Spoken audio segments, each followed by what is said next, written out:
Hey yo, what's up mga ka-hunter? So Papa Z is back. So another content na naman po tayo. Kung may gusto kayong ipa-content kay Papa Z, comment down below. Kukontentin natin yan. Content na. Alright. So gusto ko lang po i-shoutout to si Miss July. So Miss July, maraming salamat sa comment mo sa post ni Papa Z. So sabi niya, accept the fact na hindi lahat ng binigyan mo ng halaga mababalik sa'yo. Napakaganda ng sinabi ni ate. No? Relate ba kayo doon mga ka-hunter?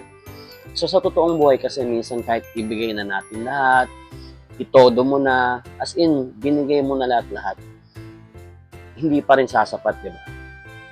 Well, ganun talaga yung reality ng buhay. Kaya nga sabi nila, di ba, wag na wag kang mag-expect pang may binigay ka sa isang tao. Pero as a human being, hindi natin maaalis na masaktan, magtampo, kapag ka nangyari yung mga ganung bagay. Right? So ano ba yung dapat natin gawin pagka nangyari yung mga ganitong bagay na alam mo na binigay mo yung lahat pero hindi pa rin naging sapat. Siguro para kay Papa C, unang-una, kagaya nga ng sabi ni ate, tanggapin natin na ganun talaga. Hindi lahat mapiplease natin. Hindi lahat ng binigay natin babalik sa atin. Bumalik man, hindi yun yung kagaya ng ine-expect natin. Kasi minsan pag we're giving too much, we're expecting na kapantay din yung babalik sa atin. Pero sa totoong buhay, hindi. Diba? Yun yung pinakamasakit na katotohanan na sa totoong buhay, hindi lahat ng binigyan mo ng halaga mababalik sa'yo.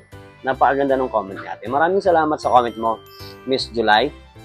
Maraming salamat. That's all for Papa Z.